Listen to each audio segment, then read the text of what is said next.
Yeah, I think so. Just to clarify, like the underlining themes here, it's not. I don't think it's running especially. It's Tai Chi too.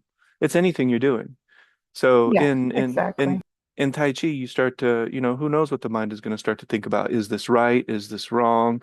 That's all of the, at one point we were calling them the destroyers. I think a nicer way, or just still not nice, but traps of attention, things that trap your attention and start to pull you towards repetitive habitual and not making you feel well. So maybe you start comparing and contrasting to the people around you. Maybe in some way you're comparing and contrasting to a future, idealistic, way of doing Tai Chi or running or boating. It doesn't matter. So whatever that activity is, the mind can have the tendency to kind of gravitate back towards these traps of thinking.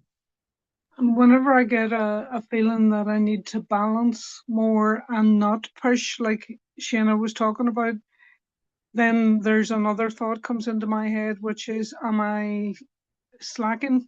Because because last week I started a yoga class about a month ago, and I go on a Monday evening, and there's 2 days a week that I'm lifting heavy weights.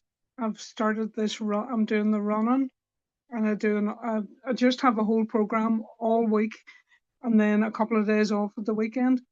And on Friday, I was supposed to lift weights in my schedule. Nobody's telling me to do it in my schedule, and I'd already done twice this week. And I actually thought, you know, I don't want, my body does not want to do this today. And then the thoughts come in, am I slacking or is this balance? But the overall feeling was um, relief and um, not that I was slacking, but that I, that I was doing the right thing by not pushing myself that day. So I was able to feel good the rest of the day and not feel like I was slacking. So balance is important, but it's known instinctively inside yourself. You know whether you're bullshitting yourself or whether you're actually paying heed to what your body needs in that particular time. But the mind is such a tricky thing. It's so tricky. It is. And I think one of the things that I've tried to do with this practice is take certain things and kind of boil them down so that it works no matter what, or it applies to everything. And so I think there's two huge points that we're touching on. Another one, Ida, is, and I'm sure you've recognized it, but that's a pattern, with you.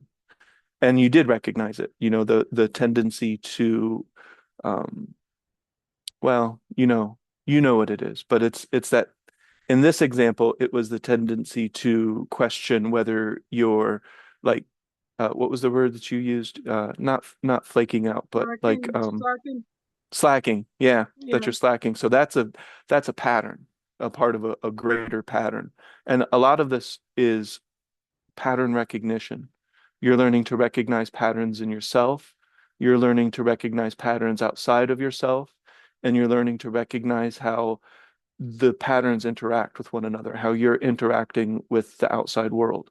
So these are all patterns that you can recognize. And that was a pattern in yourself that you recognized, but it leads back to a couple important points. One of the important points is kind of a warrior principle.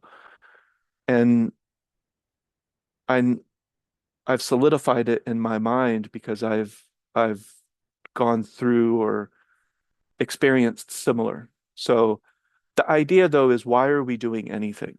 Like, what is the principal motivation for doing anything? What is the motivation for me doing my Tai Chi? What is the motivation for running? What is the motivation for this, that, or the other thing? So Donna went straight to the gist of the practice, which is to reveal a type of quality in yourself and in the world around you. And then, of course, to the point where there's no distinct difference between the two. And you're just experiencing the quality of the moment. It's like getting the most out of it that you possibly can in that moment is this quality that's revealed. And it can be, uh, for the sake of repetition, I need to find another word other than luminous, because I searched that word in my book and it's about 100 and some odd occurrences. So I need to broaden that language, but that's really what it is. It feels very luminous in nature. The more time that you experience this quality, the more momentum the quality gains, the more bright and luminous the world feels. And the less scorekeeping you're doing, I find. If I find the quality in the moment, oh, you're frozen. Oh, there you go. If I find the quality in the moment, then I'm not evaluating whether I'm aware whether I have my balance is better or worse than it was yesterday, or I'm aware, but I don't spend much time on that anymore. I don't spend much time on the scorekeeping. If I'm keeping quality as a priority, then it's wherever I am at that moment. It really helps me with being fully present because I'll notice that, oh, my balance on my left leg is different than my balance on my right. And not even worse or better. I just need more attention here. Here's where the attention is required. And all of that improves quality. And I don't do a lot of comparisons. I don't do where was I last year? I was exercising so much more. Or I used to do that constantly, constantly. Like while I'm exercising, I was evaluating scorekeeping, not just evaluating, scorekeeping. Like this should be better. I had the tendency to push, like Shana said, and there's no goal. The goal is awareness and quality. The goal is quality, and and then everything falls into place if I make sure that that's my goal. Then I'm motivated to, and I'm directed, self-directed to, I'm going to spend an extra 20 minutes doing this, or I really want to watch this movie recommended by my filmmaking nephew, but I'm going to exercise through it. Even if it's just stretching, I'm just going to get on the floor and, work on those stiff hamstrings and with the things that I noticed about my balance, or I can do that while I'm watching without a lot of thought stream. As a matter of fact, it helps me watch a movie without giving away too much of my presence. I don't know. Quality is it for me. I breathe, everything falls into place because I really know, and so does everybody here, all the details of what needs attention, but how much attention each of those for those things in those different directions need at that moment is just that moment. And that presence, if I keep quality as the ultimate goal, then I avoid pushing myself. I avoid even comparing if I'm pushing. Like the challenge is quality. That's the challenge. What is the quality in this moment? How far can I reach in this moment that is contributing and not costing me anything? It's adding to, it's inclusive. It's not costing me anything. I'm not um,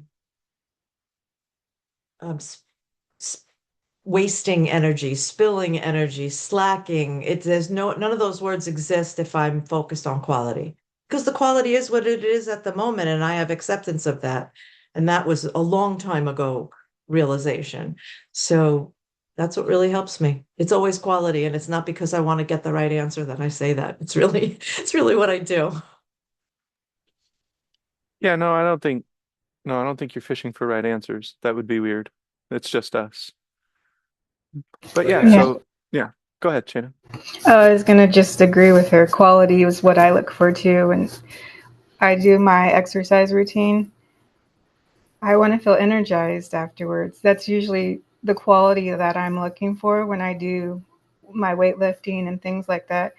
I want to have the energy because it energizes me throughout the rest of my day. But if I push it too far, I feel depleted, and then my energy is just gone. And so that's the quality that when in particular that I'm looking for when I do any type of formal activity. How is it energizing? It doesn't necessarily have to make me like run around the block or anything, but I want to feel like I have energy to do whatever else I need to do the rest of the day. Sure. And the opposite applies with me also, is that if I've been slacking, it's not about even calling it slacking. When this friend of mine was here and we were going to, I don't know, watch something, do something, but we were sitting on the couch chatting and we both went to get up and it was, or I don't know, I went to get something off the floor and there was a lot of grunting and groan. There was noise involved in movement. Just started laughing, saying, two old people, watch a movie. This is what this is what it sounds like. And it made me laugh. And then the awareness at the moment is, there's not a lot of quality in my movement right now. And I immediately know what it is. It's because I was on a ferry all day. I was driving to, my brother's house and back and, sitting at the table with family for the holidays, a lot of sitting and there wasn't a lot of movement. And so that's what happens. It's like the Tin Man and you need the oil can. That's all. I just really try not to judge it. And if I do, it's usually in a humorous way because it's just the way it is. It doesn't have to mean anything. Yeah, and I think just a, further clarification. So when we talk about quality, it's not a quality. Um, like I get what Shayna was saying, that's the desired feeling, So if we talk about the bubble of perception, we fill the bubble of perception with how ultimately we want to feel, of course, because that's the measure of experience is through feeling it. And, she wants to feel more energized, or, Donna has things that she wants to gain. It's a feeling in the bubble of perception that is the motivating factor, and that's, I think, normal. That makes sense. In fact, it's not just normal, it's what every human being is doing it, whether they know it or not. The trick is knowing it and doing it intentionally and purposefully, because everybody has a bubble of perception, whether they're paying attention to it or they're filling it or recognizing it as such is neither here nor there. It exists. And so, but quality, as we're using the word, can be there even if you deplete yourself. Somebody could easily find an underlining quality in that. They could injure themselves. They could fall and they could have been mindless, in that moment and sprained their ankle. And still, there's an opportunity to reveal a certain type of quality in that moment that is very dependent on that moment, because there's a lot of things happening in that bubble of perception. Well, I mean, this is a underlying truth, but the bubble of perception is always unique because it's always moving and it's always changing. But so what we're feeling in that bubble of perception will always have a unique quality to it. And the uniqueness, that underlying layer of everything, is the quality that is revealed. And the reason it's revealed is because we're practicing. Our mind is in one, if not all four directions of attention. So we're feeling into our body, or, like me, I like to use points and channels and Dantian, and I do a lot of old man structural integrity, because if I don't create space in my cervical neck, it's going to hurt, and I don't want it to hurt. So, I'm getting to the point where my practice is preventing my body from like just falling into shambles. And that's fine, that's what it's there for, right? It's for whatever we need it for.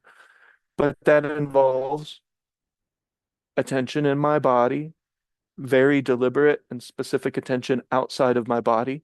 I really like inclusive vision. The ones in the book, like I can't help it. Like they're going to be, sometimes I can use other people's examples, but I have to write about how I feel, and the things that I would do. And, I still do basic warm-ups that I learned at the very beginning of Tai Chi and Kung Fu.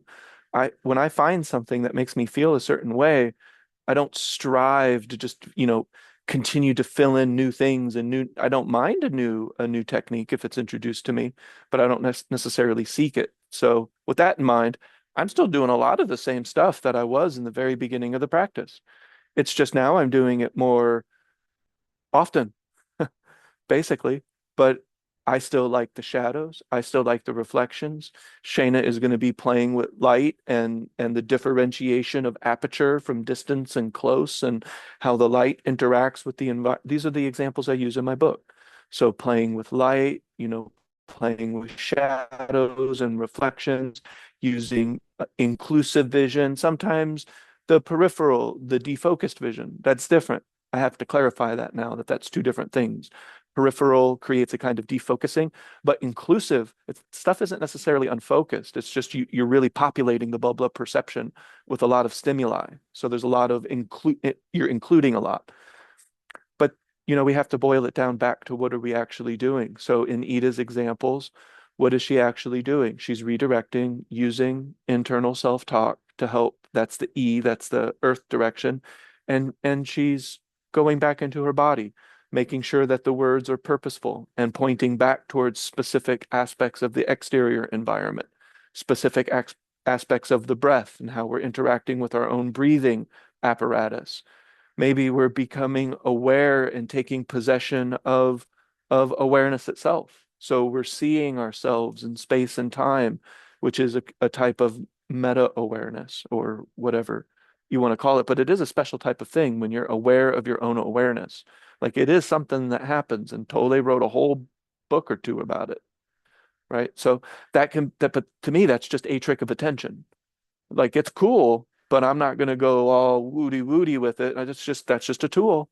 That's just one of my many tools to help realign me back to the four directions, because when my four directions are strong, then my body is strong, my mind is strong, my energy is, and by strong, I mean stable. I mean, it's more harmonious, so it has more power to it.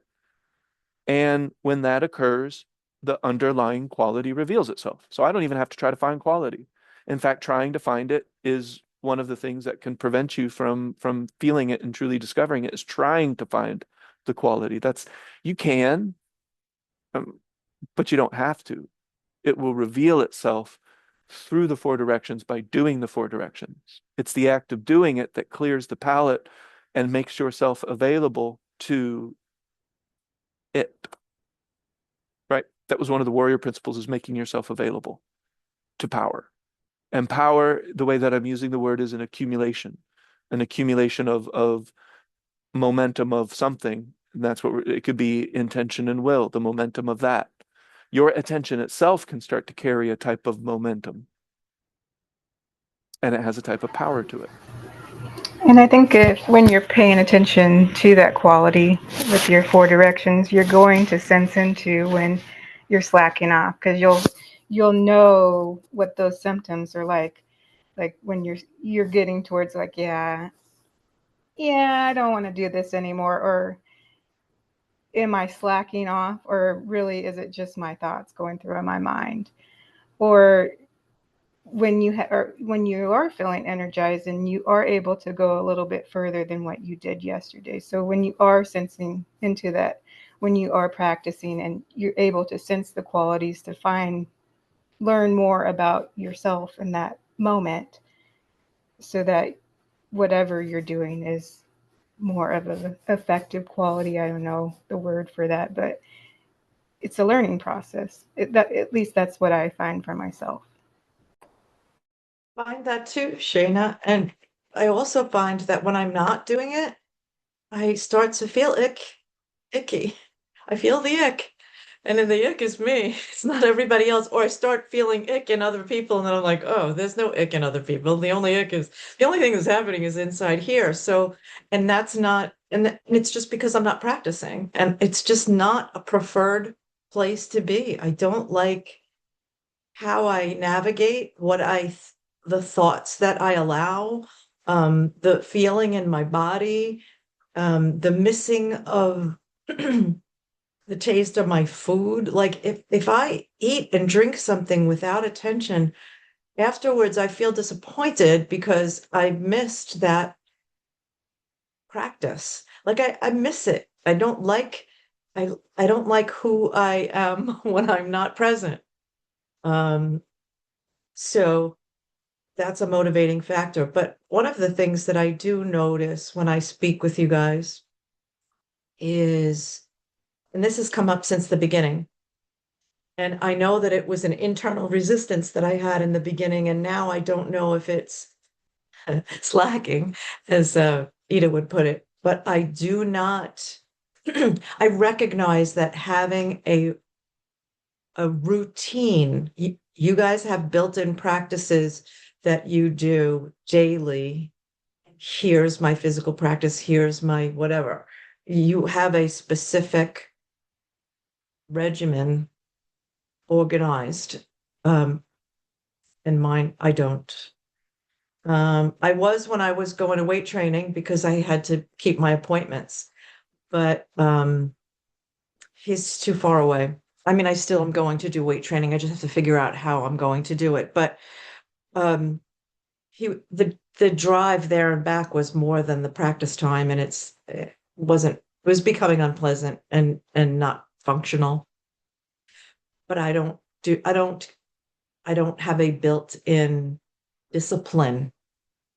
I do the practice every day, but I don't have it segmented and organized to the degree, to near the degree any of you do. And I don't know, I reflect, it's the continuous place that I reflect upon, especially when I listen to you guys, is, that has always been something that I had to push past some resistance to employ, and I don't know what that's about. But I notice it today, that's for sure. Yeah, I see it too. Because it's interesting. I don't view my practice as structured. Yeah. It is, but it isn't. Like, That's how I feel too. yeah, like I don't structure it throughout the day. There's no, I mean, there's a couple things I need to get done every day, so I do have some organizing, and that might not be in your life, right? For whatever reason, like there's certain things that I want to do every day. So I'm calling them like the excellences of acupuncture. Like I need to make sure every single day I study it a little because I have a goal. And if we really get to the goal, ultimately we're going to get to a warrior principle. It's going to look like normal human stuff, normal stuff, normal stuff, and then it starts to lead towards what am I really doing this for?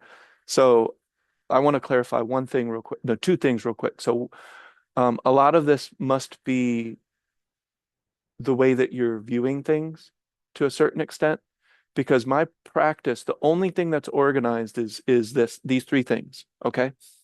So this is the organization. This is the structure. Everything else is adaptation throughout the day because every day offers something new. So your day is offering certain traps of attention. My day is offering certain traps of attention. That's the differentiation. But the consistency is that our days are offering different traps of attention. So some of my traps of attention are you have these things to get done, and like, what happens if you don't get all of this done? Ida's trap of attention is, am I being lazy? Am I just making excuses, or am I being strong? So well, and Donna, you don't have as many things to do. So now not having that many things to do somehow has manifested into a type of resistance that you feel, because that's kind of how you could hear it in your voice when you were No, describing no, it, it's kind of the opposite. I love having that. It was my goal Yeah. for retirement to have no schedule, and to Yeah. just let life That's fine. unfold. So That's yeah, and it gets sloppy when, Yeah. but it definitely does. And that's a differentiation that's going to be for every human being. Every human being is going to have a different bubble of perception to contend with. There's going to be a lot of similarities in terms of the traps of attention because of the world that we live in. But if you were like living in the Amazon and you had never had contact with the human world, the civilized, no, no, not civilized, the technological, current world, well, you're going to Uh-huh. have a different field of perception. You're going to have different things to contend with, but you're human, so you're going to have something to contend with. It's just a lot. It's the way that things are. But so I do not structure my day. There might be some things that I need to do, and I need organization for that. But I want that. That's a part of my field of desire. Even when it's not, you know, f exactly what I want, because that happens with things sometimes, studying certain subjects that's not exactly what I want to study, but it's a part of an ultimate goal. And so I need some of that just do energy. I need to redirect. I need the mood of a warrior where I have controlled abandon. I can do the damn thing, but I'm just going to do it. I'm not going to worry about it. I'm not the tendency to start thinking about the future and then comparing it with the past. That could really happen in a student's life. Like these things are strong magnets in that type of field of perception. So, the practice isn't super organized. It's not like I have to do things in this way. I don't have it written down. It's not like at the beginning of the day I do. No, but I do have this organized. So this is the organization. I have 4 directions of attention. Within those 4 directions of attention, I have specific places that I like to put my mind. And I'm at the point in my practice where I'm also placing my emotion. I'm also, well, hopefully, there's times where I'm not able to do that as well. I have some different things occurring in my body and, I'm more prone to irritation and I got to navigate that, right? Not every moment is going to be this absolute epitome of perfect harmony and, absolute, but no, like I had one of these, as you drink a cup of coffee, I had one of these, it's a Robusta latte that wrecked my whole week. Like it had so much caffeine in it. I wrote a 42-page paper that was the best thing I've ever written in my life. And I was in an altered state of consciousness and I suffered for the rest of the week. I couldn't sleep well. My whole body was trying to counterbalance to that one event. And that's my life. That's Ernest navigating this bubble of perception and didn't make the best choice. And then I'm walking past that same place again and I'm thinking, well, they do taste good. But then it's like, I got to learn from this and, move on. So there's 3 primary structures to my practice. And I'm happy to share this practice with you guys because you seem to like it and you seem to benefit from it. But I'm not altering it. It's been the same thing, right? So the 4 directions of attention. Where is my mind and did I put it there? If not, change it. That's the same. That's the same core thing. So, but now I am at the point where there's a lot of fun stuff that I'm doing in my cognitive direction. I really like when I talk about quality, when I talk about luminosity, that's all the cognitive direction. It's actually more a synthesis of all 4. I usually require all 4 directions and I can really feel that. Like, I can't feel the quality as well unless I'm really present in my body. Like, I can't ignore that certain things tend to be easier, more accessible, and more profound with all 4 directions active, not just cognitive. So it's not like I just skip steps and go straight to the cognitive. No, where is my breath? Where is my body? Where am I in space and time? Am I starting to link my directions of attention? Because that's when you start to really synthesize them. So that's the thing. That's organized. That's organized as shit because it has to be. Because I need, and then here's the second part of the practice is redirection. It's either a gentle redirection, like no, no, no, no, no. Where's your breath? Where's your body? Where's your mind? But then there's some times where it's like, oh shit, that 60 seconds that Ida was talking about crept in. And now I'm thinking some bullshit about some bullshit. And a way that I've been describing it to Shayna lately, and it's probably getting on her nerves a little, but in AI, you have, and I'm sure Ida knows about this, but you have what's called computational credits. So you get a certain amount of credits each month or whatever, you can buy the credits. And every time AI does an act of computation, it charges you some credits. And so you only have so many. And I have just taken that idea and now I call them cognition credits.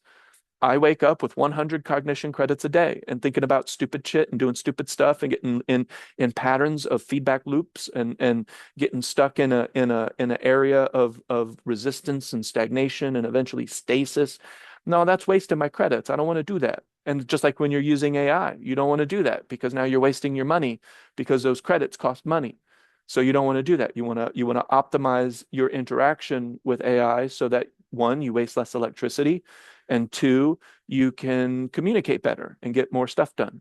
So the redirection technique has 2 apertures, and of course there's degrees in between, but it is either kind of like a just gentle, oh, back to my practice, I got that, or ooh, I'm fucking up and I need to redirect and I need to use all 4 directions and I need a mantra. or whatever, I need productive self-dialogue because that's a part of That's that usually process. that's usually commensurate with how far, long, or quickly you've gotten away from your practice. Yeah, or the strength of, some things can just have a lot of power. Right. Death can Like have a how lot of, far, how yeah, quickly, or how, right. what the motivating factor was doesn't matter. What the Mm-mm. trigger was doesn't matter. It just happened. You noticed it. Yeah, and it can happen Sometimes when it's a you're, slippery slope. Oop, that's a slippery slope. And yeah, sometimes it's a holy shit. right. I'm really pissed. And how did I get there from Exactly. here to there? Yeah. Yep. Yeah, and that happens to all of us. So the way that I've set up emotion or my understanding of emotion, there's a layer of emotion that we're not aware of. And I like that. I want that to be there because that implies that there's always paying attention to be done. It's not like, oh, I know how I feel. I can just go and do this and just stop paying attention. No, I need to be aware of my emotional state because it's always changing. And there's an aspect of it that I'm not always aware of. And I I like that. usually attribute that to, I agree and I understand and I agree for myself as well. And I usually attribute that to um like the layers of the onion thing. There are Mm, things under the threshold of recognition that I'm yep. not aware of that just got uncovered because I'm there in my practice. I am ready at this moment for my accumulation and my whatever, or whatever synchronicities lined up for that to become into my awareness. Oh, there was something under my threshold of recognition, because how did I get from 0 to 60 from that? How did I get from 0 to 60 when I think I'm impervious to getting from 0 to 60 without my awareness? And I'm still subject to that. So obviously, there's attention that's needed in that. I don't have to go digging or chasing about it. Mm, It will become aware.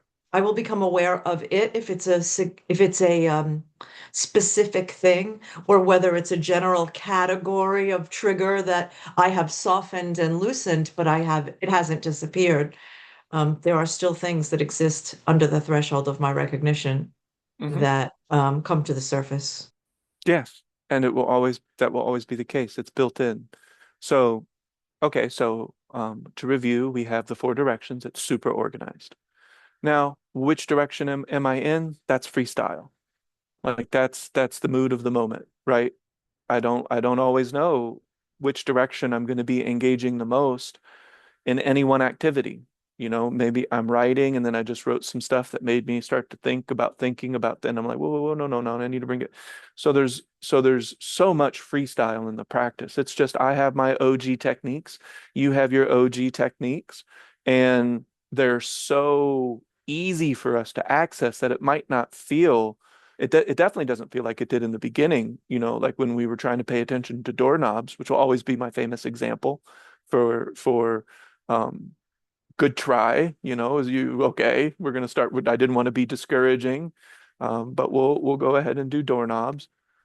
But go ahead, Shanna. Did you have something? I was just gonna add, I kind of like doorknobs, so that is a point of attention for me when I'm walking Yeah, and stuff. doorknobs and more specifically though, it's doorways. Like doorways, the archery, the arches of the doorways, the type of doors, the color of the doors. Yeah. But in the beginning, that might not be like where you want to, you don't that might not be the most valid trick of attention, but it still can give you an idea of what's going on and how to do it.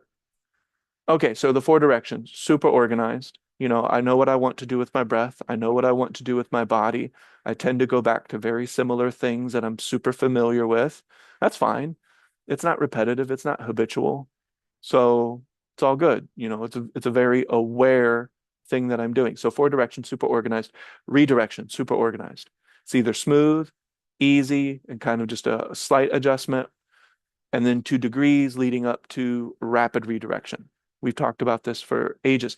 But then the warrior principles tie it all together for me. So the difference between universal principles and warrior principles. So the universal principles, it's just describing the way the universe moves, yin and yang.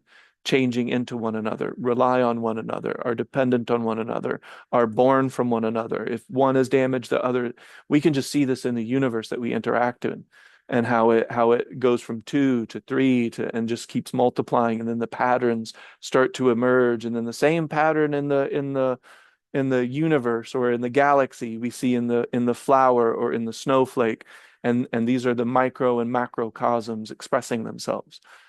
Patterns. It's all just patterns. We can recognize these patterns. But I've noticed you were talking so about the the OG. yeah, I'm sorry. no, go ahead. The OG technique.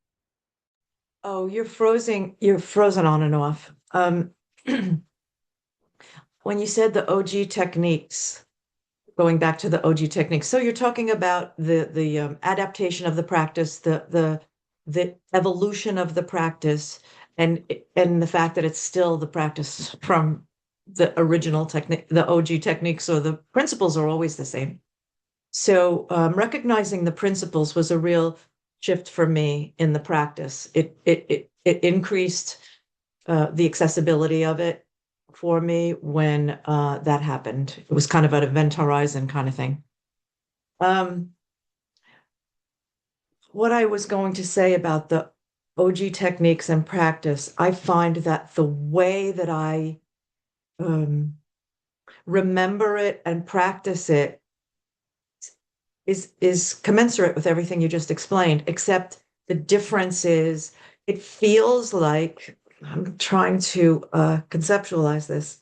It feels like it's my higher mind, the part of my mind that already knows all the techniques, all the practices, all of the clarity, the clear, broader perspective of all the principles and how it works, and my 3D self being triggered by life and things under the threshold of recognition, my human self, and reconciling that I'm both of those things, um, and viewing it in my imagination, I guess we'll call it that, as a conversation between spirit and 3D self. And so my spirit self is the one that gently, lovingly reminds me of, "Ooh, that's a slippery slope," or, "Ooh, is the voice of my awareness. My spirit self is the voice of my awareness, translating that in words to my 3D self, or in blocks of perception to my 3D self, so that I can function. I am aware that I am a person in this life with a beginning and an end, and where's the quality in my moments. But that's it in my perception. That is my higher mind talking to my just do, get shit done, live your life and with quality uh self. Does that make sense?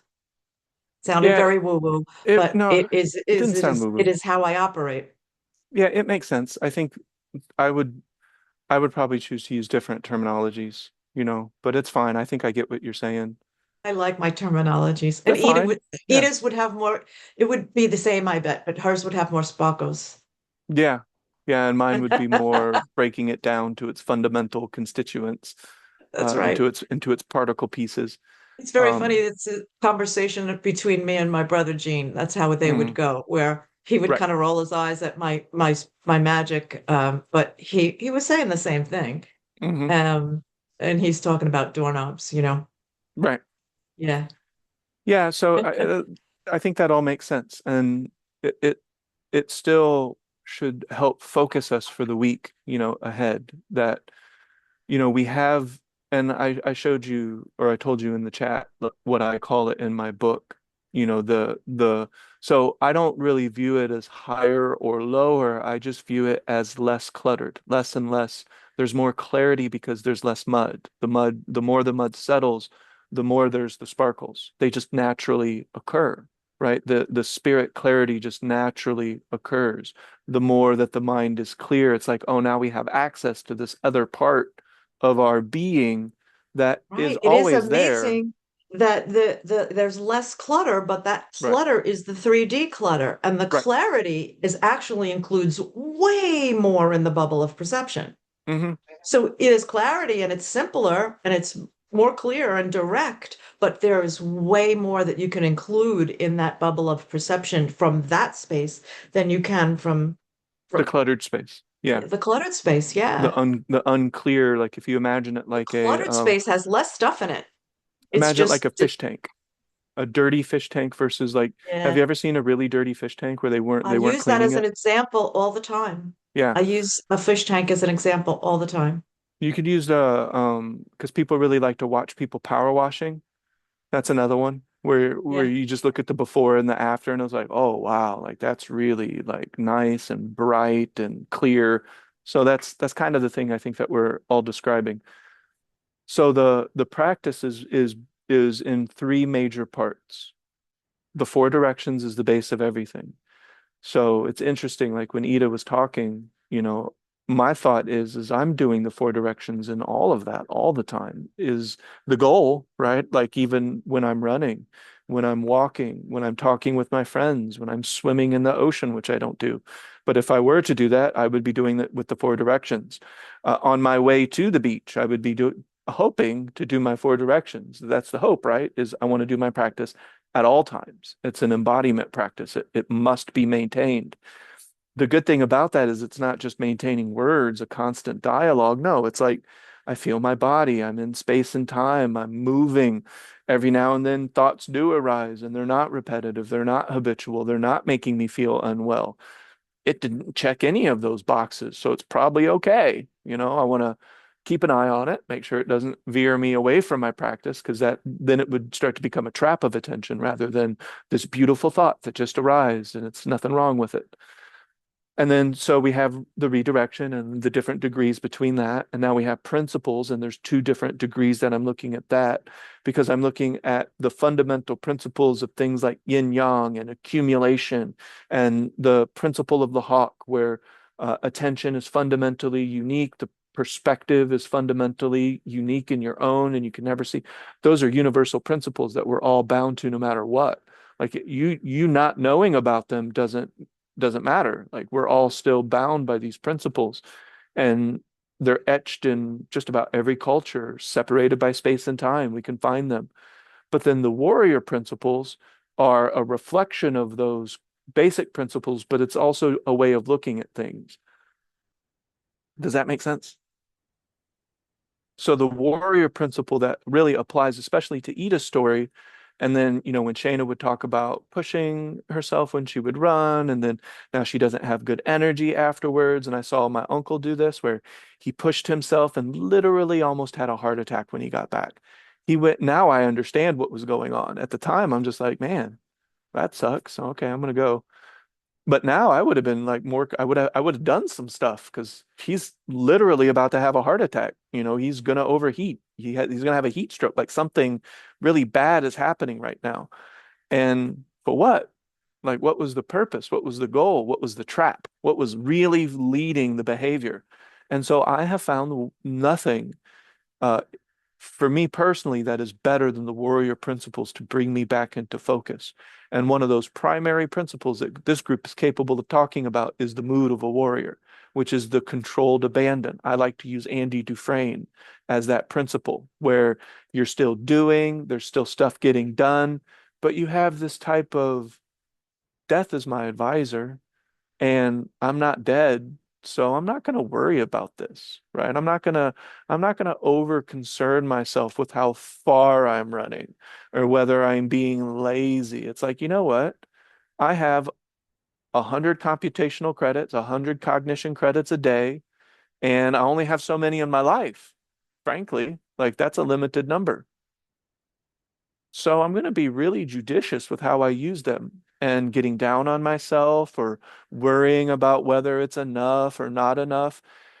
When my life is in the midst of separation, and Donna was talking about like the spirit and the clarity, that's the ethereal, the hun, that type of way of looking at spirit, and that physical part of my body, some of that stuff that falls and the muddiness that was kind of muddying up perception, that physical stuff, well, that's going to separate.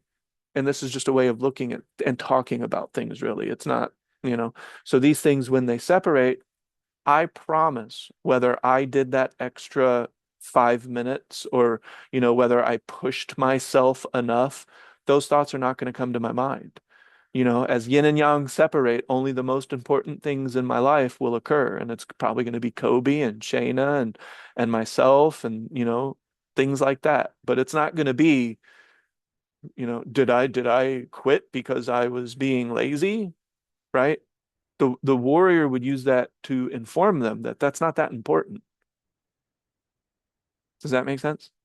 So that the some of these principles, we really got to feel them to understand them, but it's not aloof, because aloof, that might be just abandon. There's no control to it. That you're just abandoned.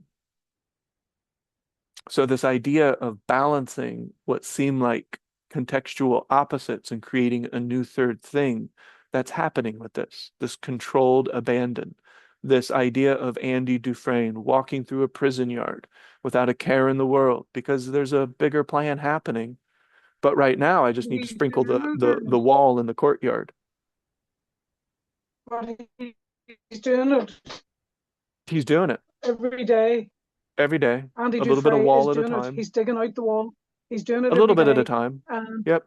and even some days he can get, yeah, he can get more wall. Other days he's only getting a teaspoon of wall, but he's Yep. doing it. And Yep. that's what I'm finding now about balance.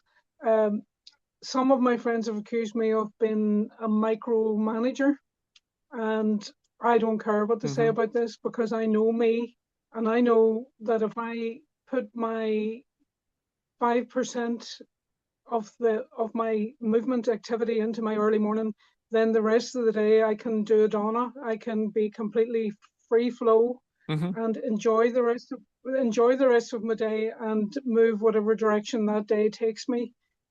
But it gives me a sense of freedom for the rest of the day when I can do the hard things first and then do the free flow. And it just adds so much pleasure to everything else when the hard thing's done. And that's just the way I operate. And it's the way I operate best in kind of peak performance. And it's the days in between. It's the spaces in between the movement and the sitting down and the carrying logs into the fire, when I notice that it's a breeze to lift a big bar on my legs. Now with doing the weight training in those little blocks that I'm doing them in, it's improved all of that. It's just improved everything. And that's how I know I'm in balance, when the rest of my time that I'm not doing the thing that might be causing me to reflect the way I was this morning on, how the mind can, my mind will always, when I'm doing it, when I'm not doing it, I'm really fired up by the thought of doing it. But when I'm actually doing the exercise, it will want me to stop doing lunges. It'll want me to stop running that extra 2 minutes. It will want me to stop, and I recognize that my mind will do that. So I pay no heed to my mind unless I go into one of those monkey spiral things. But mostly since doing this practice and learning not to leak power, I just never go there. I don't even entertain it, because sometimes I think I'm going to feel bad, but I'm doing it anyway. I don't want to do it, but I'm doing it anyway, so I may as well enjoy it. So there's that quality in the overallness of your life that makes quality in all the other areas. If that makes sense. That makes sense. I'm having trouble hearing everything, but I think I got the gist of it, because in the beginning of the explanation, it sounded like, oh, there's a slippery slope. I have to exercise the just do energy to get things done. So I have the freedom to feel um, the benefits of that. And the idea is there's quality. You don't have to just do so that you can have quality. You look for the quality in the just do. And then I think that's what you ended up saying you realized at the end, but I didn't get all the words. So that was just what I heard. Yeah, and I noticed a second aspect to what Ida was saying, which is what Shayna was saying, and it was you can observe the patterns without going into old, routine or old habits of beating yourself up, and you don't even do that now. But in one example, you observed that it was just your mind and that your body was fine. So it was just your mind that was trying to talk you out of the extra 2 minutes. But then you gave another example later where your body was telling you no. It's like, your body was like, I'm not gonna respond to this very well. We've done this enough this week. And so I think you were giving an example of being able to pay attention and adapt and observe and, do what is best in that moment. And it's not coming from old patterns of trying to talk yourself into it or talk yourself out of it. That those patterns are still like a magnet, like they still try to come in because that's going to happen for us all. Like our old Right. patterns try to come back. That's why they're patterns. Yeah, I agree. Like for me, when I am also one Ida that likes to wake up, I think it's just the energy of the morning. I think in Chinese medicine, they say it tends to be better to exercise in the morning. So that's a thing too. But I also like to exercise in the morning. But when I wake up, I don't know all the time how I'm going to feel. So that's when that just do energy goes in. So I have the intention to do. And so when I actually do, because every day is different from me. Um, so when I do go into my muscle building exercises, I don't always know how I'm going to feel. And so that's when I really have to go into my practice and really pay attention. Okay, is this what I'm doing? I don't evaluate it. It's the feeling that comes when I'm doing it. And then sometimes I feel like, oh, okay, this feels great. And I will continue to do more. And some days I have to do less because my body is like, nope, not today. And so there's that listening and also understanding that sometimes you are trying to talk yourself out of it. But I for the most part, have gone away from the talking yourself out of it. Because, yeah, I guess it's that quality, that goal that I have of what I want out of the practice rather than the scorekeeping that Donna was talking about. I've really dropped the scorekeeping because for me right now, my practice is different every day. Um, like Donna was saying, I have organization. I have organization in the workouts that I have written down, but how they play out is different every day. Some days I don't do anything, but the intention is always there because I don't have as much time in the morning for everything that I need to get done. So sometimes that's the last thing that I do. So if there's not enough time, and sometimes I just do 5 minutes and that's all I get done. So the organization part comes into the actual workouts that I have, and they're very flexible. I have like a goal of what I want to do with those workouts, but it never looks the same. Every day's different. It's Yeah, I just go with the flow of how my day is organized. Okay, I'm glad you said that. I feel less deficient. And I like that too because it's that scorekeeping. It keeps me from scorekeeping, and it also allows me the flexibility to feel like I'm not like so what's the word not Rigid. it's not, yeah, it's like I have to do this or nothing, I can't do anything else the rest of the day, like I like the flexibility of being able to have that within my day, because then I don't feel like it's holding me back anyway. Yeah, and when you guys get the book, I encourage you to, after you read it, like find what you guys are talking about in the Warrior Principles and in the book, because what you're saying, when especially when the feelings that you don't want, or you're trying to evaluate these, that's not, you can see the Warrior Principles that are being violated in that. So like if let's use Ida's, we're going to push ourselves. We're gonna, and some of that internal dialogue is starting to come in. It's trying to find its place in our bubble of perception. Is that controlled abandon?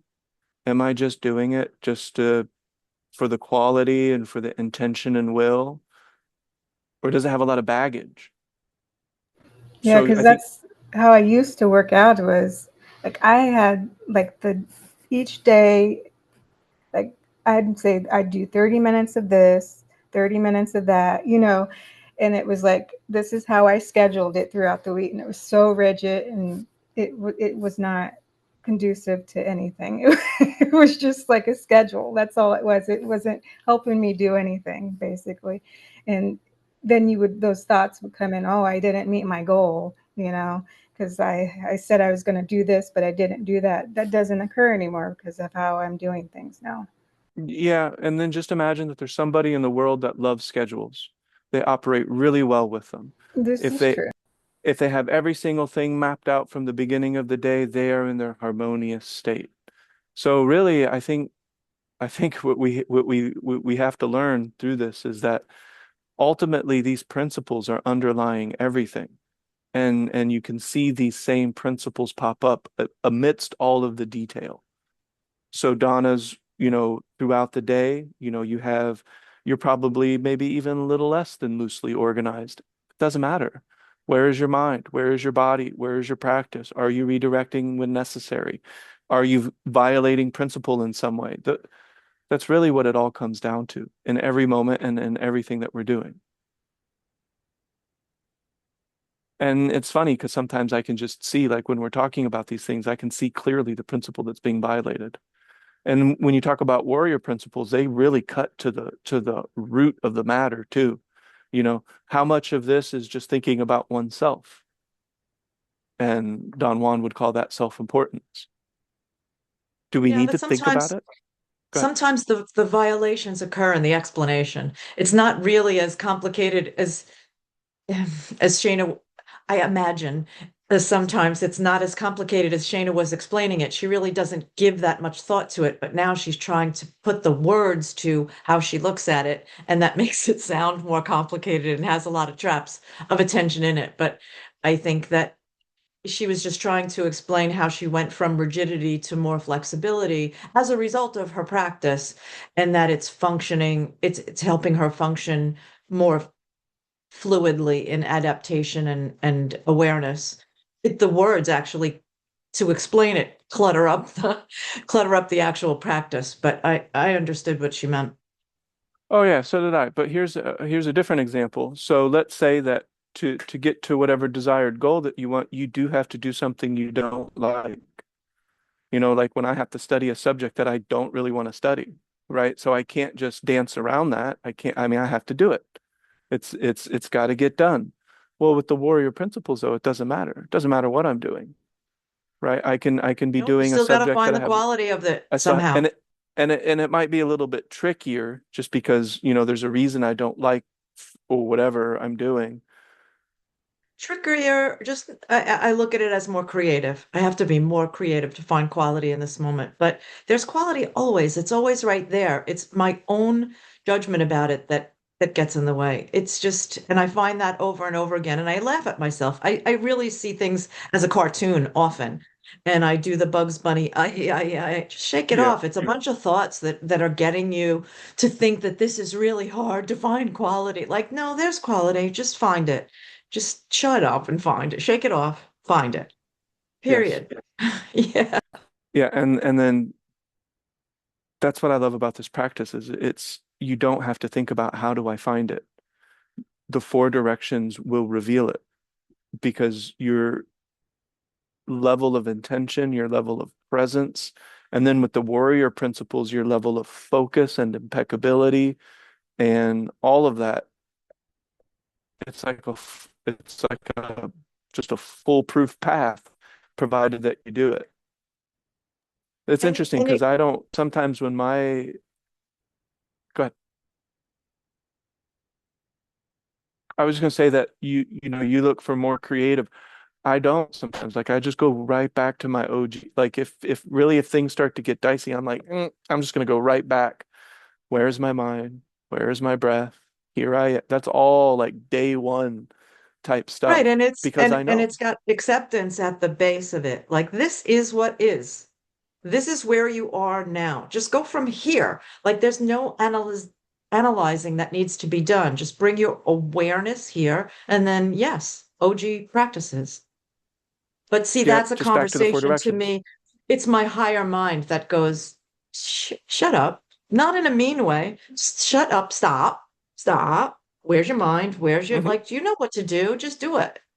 The longer you try to Yeah, analyze it, justify it, explain it, the further away you get from it. yes. And that's why for me it's just back to the that's why I invented the well I didn't invent but I organized this into this way because I don't have the computational cognition credits to rehash everything out every single time. You know, I don't need to rediscover everything. Right, I'm leaking power by doing. It's just a huge waste of computational credits. You know, I can only do so much with the energy I have today.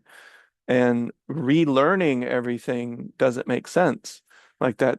And that's the way that myself and probably a lot of people we lived our lives is we were constantly relearning instead of remembering. It's like, yeah, that I'm we're far sorry. from, I'm sorry. I'm not laughing at you. I just had a cartoon visualization of Shayna going, if he says computational credits one more time. cognition credits, computational credits. It applies so well. It's like I only have so many credits to use today. Am I gonna use my cognition credits on that bullshit? It makes perfect sense and it doesn't annoy me at all. It makes perfect sense. I think it's brilliant, but I don't live with you. So That's it's a true. whole Yeah. different thing. Yeah. Because sometimes also Shayna will say something I'm not interested in, and then I'll just say, I'm sorry, I don't have the cognition credits for that. Like I got a paper I have to write that gets some of them. But the reason that the practice exists is so that it's organized enough to be reliable to get me back to the point where I need and want to be in life. Right. So the warrior principles help guide all of that. And the four directions is what I'm doing. And it's just the easiest thing in the world. And it's also sometimes the most difficult thing in the world, depending on the momentum of whatever is coming in. Yeah, I think for me, it is the intention is there. And so that's what I always have the intention to do. And so that's what I rely on that feeling because I have the intention there. So if I don't do my workout maybe for 4 days, the intention is still there. It's I always have the intention to do so I don't ever get down on myself because I still have that intention within me. And so that I go back to my practice. I don't get down on myself. And if it happens that I do work out today, let's say I work out today, it just happens. I don't worry about it. I just do it. And then I see where my body's at and where in that space and time of when I'm doing things. Yeah, I've Yeah. found that not scorekeeping has freed up an enormous amount of space. It was such a distracting, clogging dialogue to keep score of how I'm doing. Yeah. And then I guess this is the principle that I want to drive home is that there will come a time though when you have to score keep for whatever reason. You know, like I need a grade below a 70%. I got to keep that in mind. Like I can't go below that. And then Shayna's talking about not getting down on herself because she did. Well, I have a deadline. You know, I have a paper to write that's due Thursday, so I can't do that. I can't just be Yeah, like, well, we'll see if I get but it you done. can not score keep about not getting 100. Oh no, there's all kinds Yeah. of practice Yes. that applies. Exactly. Yeah, So my we're all point, different. Yeah, we're all different. Like we and all the have different schedules. We all have different things we're doing. So yeah, it's just adapting to your own things that are going on into your own mind. right. And the practice and the principles underline all of it no matter what. So whether, you do have to do something and you do have to you focus on something that maybe isn't something that you would prefer to focus on, like you, anything really. And then that's when the practice, it's just you go back to your basics. Where are my four directions while I'm doing this? While I'm doing this paper, while I'm writing this thing, while I'm doing this research that I'm not terribly interested in, don't know why I'm doing it. The teacher's stupid, the class is stupid, I hate it. And those Sure. And thoughts in can start those to come up. circumstances, your practice has to be impeccable. Yes. And in other circumstances, you can be looser in your adaptation and response. It can be without worrying that you're not getting done what you need to get done. And So but what's the it's a yin yang thing that gets narrowly focused and broadly focused right, depending on where you're at. Yeah. right. And then what would be the warrior principle in both of those scenarios? The scenario where it is really loosey-goosey and I have more time today and I'm on vacation for 3 weeks and Kobe's here and we can relax and I got to get this done. What's the warrior principle that binds them both? Do you remember? I mean, it's not like a test, but there's a particular principle that if I maintain, it doesn't matter what the situation is, whether I'm on vacation or whether I'm at, you know, it's my 10th day of work, or, I have 3 weeks off versus I have comprehensive exams in a week. Ultimately, the same warrior principle applies. And it's the controlled abandon, the mood of the warrior, as Don Juan would put it. I can have that controlled abandon by doing my practice, by doing my four directions, by redirecting back to my four directions, either abruptly with rapid redirections, because it's repetitive, habitual, and not making me feel well, or I just got to gently redirect because I'm starting to notice that, I'm going away from the practice a little bit and the degrees between the two. But if I do the practice, I will always come back to a place where it's like Andy Dufresne walk. Okay, so right now, so remember, there's times where he's just literally, they don't show it in the movie because it'd be a really boring movie, but there's hours, endless hours of digging in that tunnel, a very arduous activity that is repetitive, that isn't very fun. But if it's done in this with this warrior principle, and we're going to do it with controlled abandon.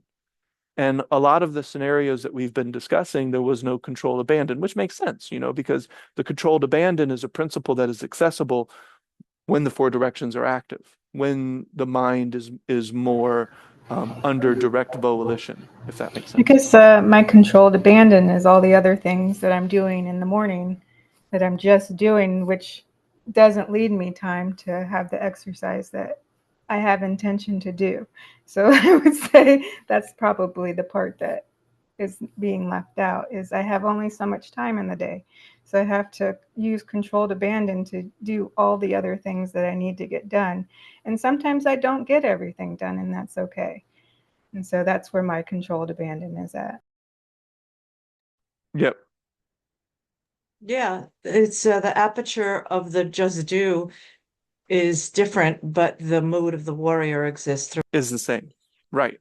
That's it. Yeah. All of the different, like Shayna was saying, we all have different lives and, we all have different things. And whether we get everything done or don't get everything done, where was the intention? Where was the energy? Did I act with my four directions? Was there, in his words, impeccability? Did I do my best? That makes a big difference. Did I not? And if I didn't do my best, that's okay too. It's all just a learn, grow, and evolve experience. And, we can understand that there's obvious cause and effect. So, maybe I don't do the things that I need to do. There's going to be a consequence for that. And assuming full responsibility for your actions is another warrior principle. So I can't go wrong. I just assume full responsibility for what I've done. In this case, not study, didn't get a very good grade, didn't get a good, score on my paper, didn't get the paper done, but I'm like, I chose to do that. So with controlled abandon, I continue. And so the warrior principles are airtight, and they really bring the practice back, to a very solid state. But to Donna's earlier point, it's not it can't be structured to a T. Like that not because it's an embodiment practice. So it just kind of it can't be rigid. No, you can have, like I said, I have my techniques. That you do need to have your techniques, and it does need to be selective attention. Those are two requirements for it to be the practice, but it doesn't have to be rigid. Doing a trick of attention that is mine and my style, and if you try to force yourself to do something my way, that would be very rigid. That wouldn't be my recommendation. My recommendation would be maybe take the kernel, the principles of what I'm doing in my situation, like Shayna's situation, and with running and doing things, exercise, and still trying to balance all of the different things that need to be done in a day. Take that controlled abandon and let that be the underlying principle. And how do we get back to it? That's the practice, the four directions. And then we have well, I think the best way to talk about them are the traps of thinking, comparing and contrasting, trying to figure things out, psychological time. That's a big one, especially like with students. They just can't, they get senioritis. My goal is to not have that because this is an important time for me. And one of the techniques is that I like in the cognition direction is to imagine 3 points of time at once. And we've talked about it, and that's a little bit tricky, and we don't have time to go into the substance of that. But I do it with school. There's going to come a time where I look back on my school years and I'm like, that's a fond time for me. It was hard, and I intended and willed, and I had a lot of controlled abandon, and there was times where I didn't, and I was taking things too seriously, and I was getting too tightly wound. So I learned a lot. But I don't want to get to this point in the next term where I'm just like, I got to get this over with. I can't wait to get done. Because that psychological time is now saturating your bubble of perception. Is there anything wrong with psychological time? No. We've talked about this. Everything Donna was talking about, everything Shayna and Ida were talking about, ultimately, there's nothing wrong with it. It's just when it gets out of harmony in our bubble of perception, when we allow it to get out of harmony, when it has the tendency to go towards disharmony. I have my own tendencies. Donna and Shayna and Ida and Lisa, we all have our own tendencies. Some of them may be similar, so we can talk about them and we can say, oh, me too. And, that's a match point and cool. Now we can talk about it a little bit together and communicate, but there's going to be times where nobody in this room gets it. For whatever reason, that's always going to be a possibility. And so that's why principles are so essential, because the principles will underline all of the unique situations.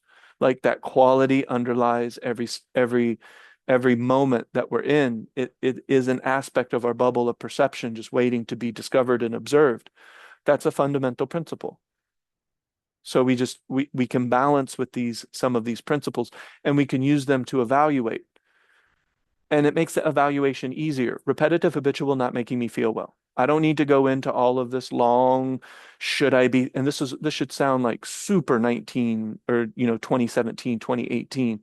I don't need to go into all the evaluation about this thought because is it repetitive? Is it habitual? Is it not making me feel well? For Donna, she doesn't need to go into all it, where's the quality?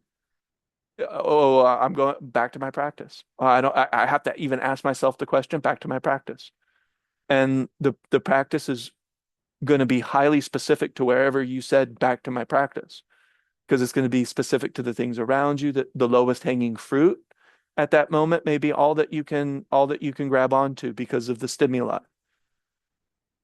But the examples that Shayna gave, the examples that Ida gave and Donna gave, we can find these underlying principles. Am I assuming responsibility? I have to assume responsibility for going to school. I have to assume responsibility for wanting to do an impeccable act of intent and will. And sometimes I forget that and I start to take things too seriously. And I'm like, well, no, wait a second. This is just an act of intention and will. Why? To build personal power. Why? So that I can focus on that personal power and it will grow in my experience. Why? Because it's a sure path to quality. Not the only path to quality, but it's a sure one. So there are others. And I plan to use many paths because I want many paths to quality, not just one.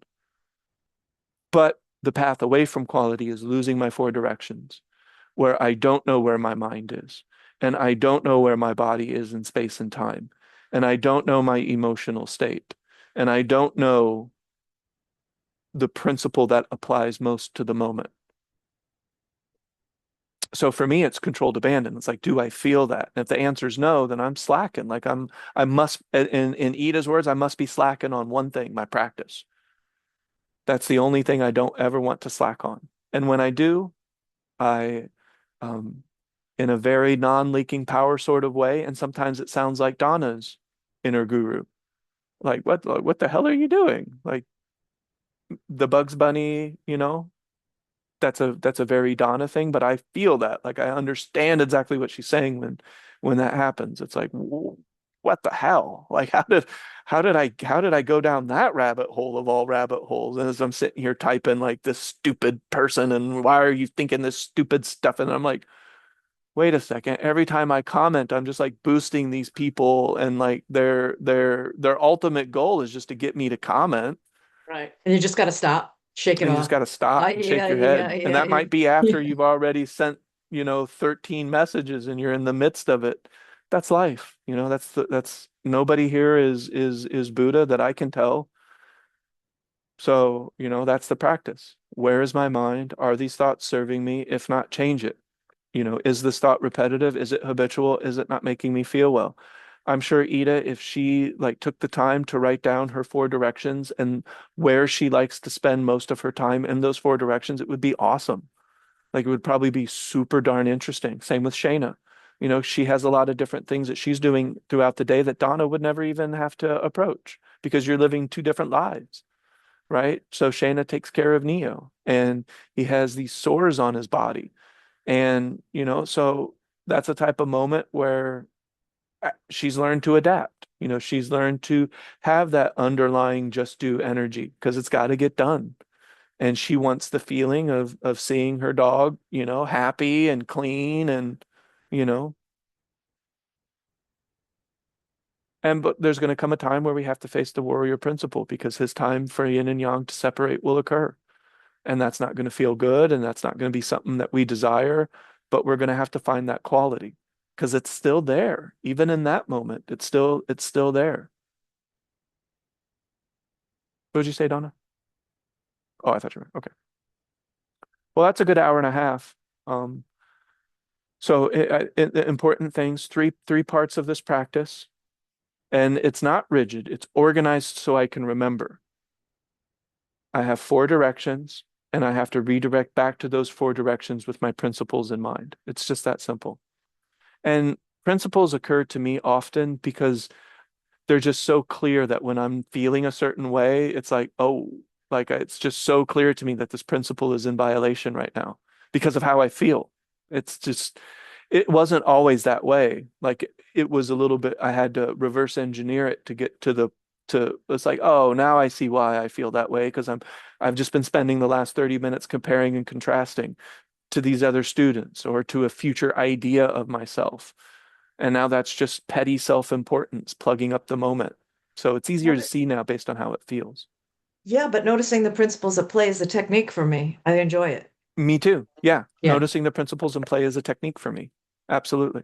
And it can be a little bit of cognitive in terms of talk because I could talk it out. I could say, oh, there it is again. But I need to use my cognition direction for more than just words. And you and I and all of us, we know how to do that.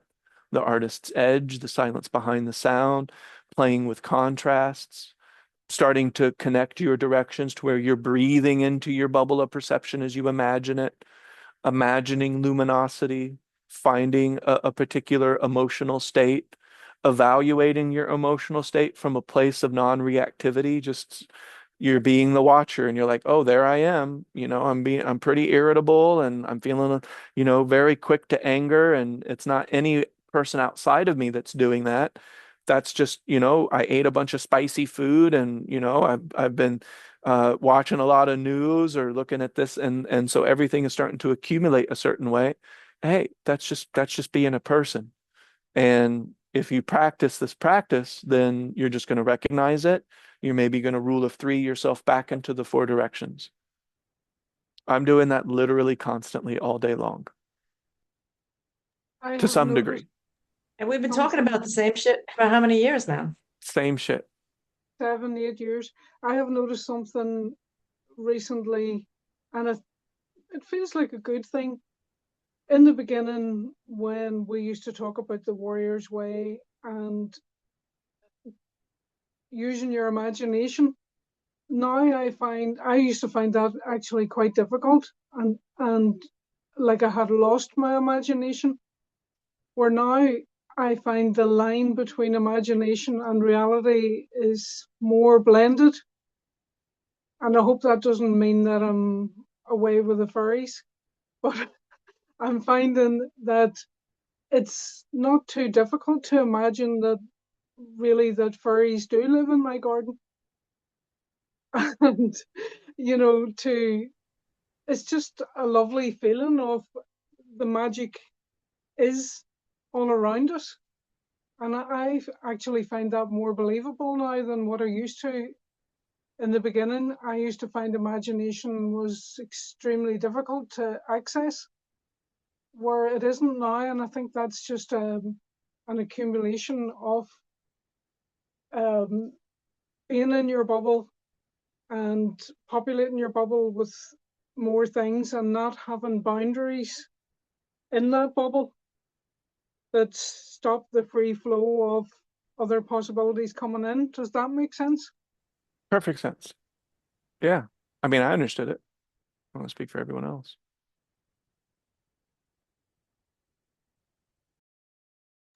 Yeah, it sounds like you're describing how you do your practice. Yeah, and so all the book does is what's a good way to put it? It's a little bit repetitive because there's certain aspects of this practice that are a little bit repetitive, but I think it'll be a good reminder for everyone. For me, because that's what I'm writing it to remind myself first and foremost, because I forget a lot too. So I need my set of reminders as well. Okay, I think that was a good discussion. Yeah, and then so the only part that I'm putting in the book now is I am inserting the traps of attention. So repetitive, habitual, not making me feel well. We know those. Trying to figure it out, comparing and contrasting, trying to be right, thinking about your wants and desires, focusing on psychological time, focusing on your expectations, and focusing on yourself and other. And what Ida was talking about, Scorekeeping has to be in one of those. what would Scorekeeping. scorekeeping be? Scorekeeping sounds like comparing and contrasting. Or expectation. It sounds like a mix of both of those. Yeah. So we could find scorekeeping within these, I think, because these are the old ones. These haven't changed. Yeah. I know, but scorekeeping is mine, so that's why I keep bringing it Yeah. up. It's Yeah. am I doing well? Am I not doing well? It was Zita saying this time last year I was doing way more exercise, that kind of thing. Like, Yeah, oh, is that's this, the, yeah. am I still doing this? Am I, oh, I thought I learned that lesson already. Like, no, you're going to do this for the rest of your life. It's called being human. It's all about degrees and how soon you catch it and whatever. It's just your trap, whatever, whatever. Yep. Yeah, and it might say, and some of them still come up because they're below the threshold of my recognition until they're in my face. And it's disturbing my balance. And then I go, oh, there that is again. Look at that. I still have some of that left. And we could call it like residual momentum. Like you will always like a drug addict will always have a propensity to go back towards that substance. Like they're never. That's why you'll hear drug addicts. They'll say that they're always addicted. Right, but the awareness of it is the key and not the judgment of Right. the awareness. So yeah, Oh so yeah, that's yeah, yeah, scorekeeping for me. Yeah. yeah, yep. Okay, cool. Well, we'll be back next week, and very close to having the book finished. And AI is making sure that my paragraphs and my sentences aren't terrible. I was using Grammarly for that now, but now AI is basically what Grammarly is. So, I've used a lot of my old writing, a lot of the things that were kind of mosh-poshed. It's really just helped kind of bring things together in a way that can deliver the entire practice in those three portions. So describing the four directions of attention, really describing what redirection is and why you're doing it, and then really describing how the warrior principles tie into everything. So it has all three of those components. I'm loving AI for stuff like that. Like I'll say, Yeah, I'll write something and I'll say, can you say that in a way that doesn't make me sound like a pompous asshole? And then they exactly. will. And they Yep. laugh. And then, yeah, so it really is helpful. It doesn't always give me what I want. No. I tend to make it sound more like me than they do, but it is, it does shine a light on something I might not know. Yep. And ultimately, there's no way AI could have pulled my ideas together. Like they don't, yeah. And no, yeah. I have to go, but I have to say I love Okay, you me guys. too. All right. All my favorite people are right here. And it makes me Aw, very happy. I'm sensationalizing it a little bit and I don't care because I like it. to degrees. If you spend the rest of your day sensationalizing that, then it's going to get weird. Okay. All right. Well, I will see you guys next week. All right. Bye, everyone. Thank you. Bye, Bye-bye. thank you. Bye. Bye. See you, Lisa.